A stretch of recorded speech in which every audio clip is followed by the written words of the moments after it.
today by Shane Sadlier, Managing Director of Moho Resources. Shane, thanks for your time. Thanks, David. How are you? Good, thank you. Now, two projects in Western Australia within a bigger project suite, but two projects in Western Australia will be the focus of our discussion today. Can you tell us a little bit about both of those projects? Well, the Simpson Dam project, which forms it's a small part of the much larger Silver Swan project, which is part of it. It's really a gold nickel play. We've been exploring here for about 6 years now. We're initially in a farm in with a company called Lawson Gold, changed its name to Odin, and initially we had very little ownership in the project, and last year we've actually concluded the deal, so we now own this project 100%. And what excites you about this project? Look, the beauty about it is we know there's mineralisation for gold there. We suspect there's mineralisation for nickel.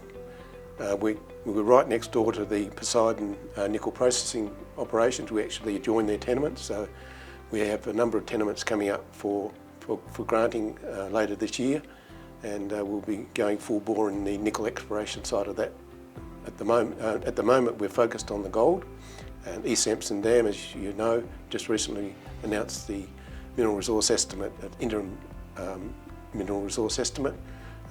It's going just over 20,000 ounces at the moment. At a half gram cut-off, the Simpson Dam deposits generates about 21,600 ounces.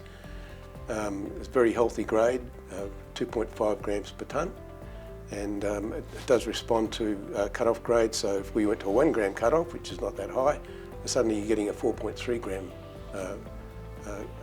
resource. So in terms of if gold price dropped or something like that, and we're in the middle of a mining operation, you've still got a very healthy profit margin there if you can operate at those sort of grades. And the key here is the word interim resource. This is not the end of the mineralisation for this ore body. That's correct, David. Yeah, look, East Simpson Dam, we've only drilled out over about 350 metres, and as of Monday we actually started an air core program directly to the north of this particular deposit, over about 2.5 kilometres. We've got quite a large auger soil anomaly for gold, and we're doing about 8,000 metres of drilling there, which should be completed over the next 2 or 3 weeks. And you can't obviously talk to what the results will be, it's too early for that, but clearly the ore body is open in all directions, so the hope would be of adding to those ounces in the resource. Yeah, well, even the East Simpson Dam deposit, as you say, we know it's open to the north and the south, as we showed in our ASX announcement last week, and at depth. So potentially that mineralisation maybe links up with the whatever mineralisation we do identify. We already know that there's quite strong anomalism at the Tyrrells and Hodges prospects as well. There was a little bit of drilling in those areas anyway. So yeah, who knows how much more mineralisation we could ultimately find. I'm quite sure we'll find a lot more than 20,000 ounces. And it is well endowed in terms of its exploration results outside of your tenement area, both in terms of mining but also exploration. Well, look, we're very close to Canal Bell. We're 20 kilometres or so to the south. You've got the Paddington operation directly to the west, about another 25 k's.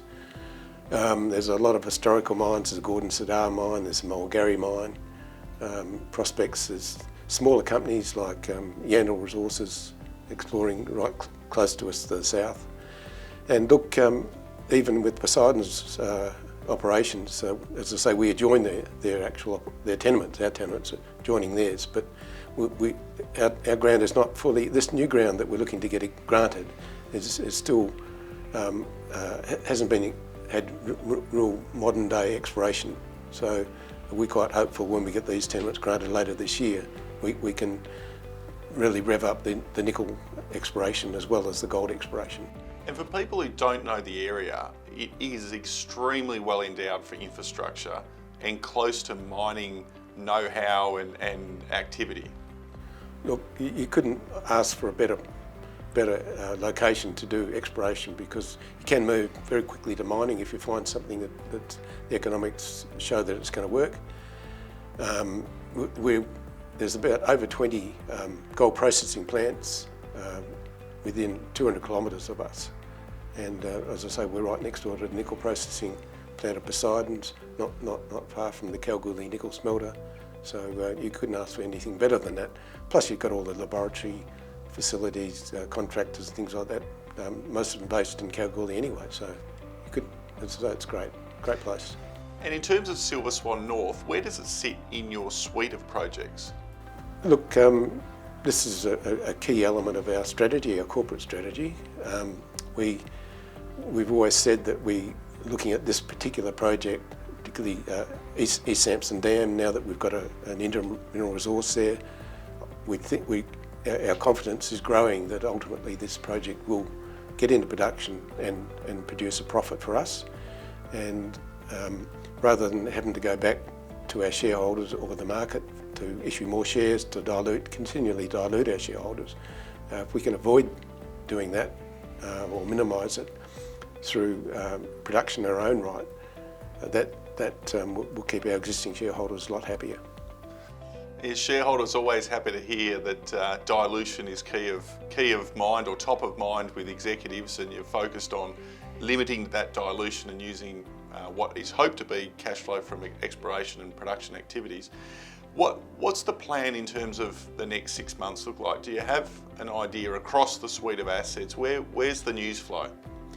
Well, East Simpson Dam obviously is focused on that, so probably in the next few weeks we'll be appointing a mining engineer to undertake a scoping study, look at the economics of what we already have. As I say, it's probably a very small piece of a much bigger pie, so hopefully in the next month or two we'll be able to come out with a report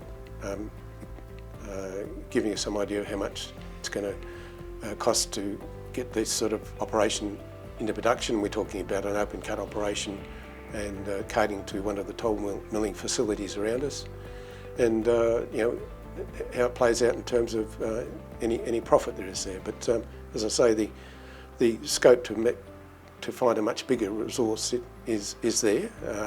We're not talking millions of ounces, but you don't need that in the Kalgoorlie area.